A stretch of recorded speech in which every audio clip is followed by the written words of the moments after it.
example. Here the given language is L equal to x bar n, y bar n such that m comma n greater than or equal to 0. So this can be written as, so first take S derives xy, whereas here x derives xx by epsilon, y derives y capital Y by epsilon. Okay, so this is how you can write regular context free grammar for this x bar m, y bar n, x followed by any number of x, or epsilon, this y terminal followed by any number of y's, or epsilon. Fine. So if you consider the fifth one, so difference between these two is here m value it starts with 1, whereas here it starts with 0. So almost everything is same, only difference is in place of this epsilon, here is your string, this x value it starts with 1. So as here m value is greater than or equal to 0, it starts with 0, your string contains even epsilon possibility is also there, whereas here your string should be x as m value is 1, and y can be y followed by any number of y's, or even it can be epsilon also as n value starts with 0. Next, sixth one. So take L equal to x bar 2m. So x value should be more than y values here. So for this, how can we write language? L equal to, so here both of them are 0. So it can be epsilon, or if it is 1, then xxy,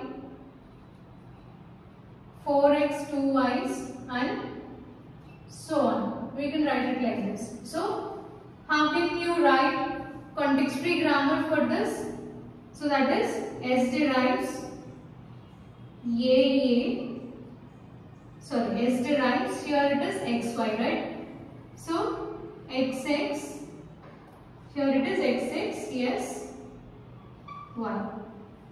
So you can write S derives xx sy, and check whether this solution, whether this grammar is generating the required language or not. You can even check that after writing the grammar. So here, why I wrote it like this, or even it can be epsilon also. Okay. So because if n value is 0, then in that case x bar 0, y bar 0, then it will be epsilon. So check this condition. So I am writing it here. S derives xx sy, and if s is epsilon, then you will get xxy. This is your first string. Next, you can check for the second one also. S derives xx sy, in place of s substitute xx sy again. In place of s substitute same string again, xx sy, and write this y as it is. Now if you substitute epsilon here, you will get 4x 2y's. This is the other string. So in this way, you need to check after writing the production, check whether that production satisfies the given languages, whether it is deriving required languages or not, or required strings present in the language or not.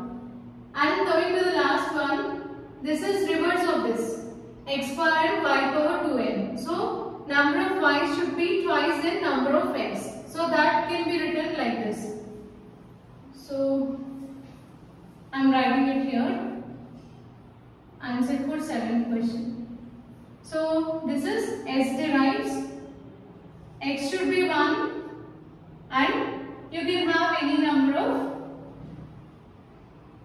see here after this x you can have any number of x and y, and you should have 2 y's because number of y should be more than number of x, and you can derive string like this also. So one possibility is x, y, y. Okay, so you can write it as, so see, SD rhymes x. So if you substitute epsilon in place of s, you will get x, y, y. So this is the required string. Okay. So in this way you need to solve the given questions according to grammar. Here s is nothing but any number of x and y, because when we substitute same as here, we are getting again x and y. Like that, whenever you substitute s value, you will get the combination of x and y.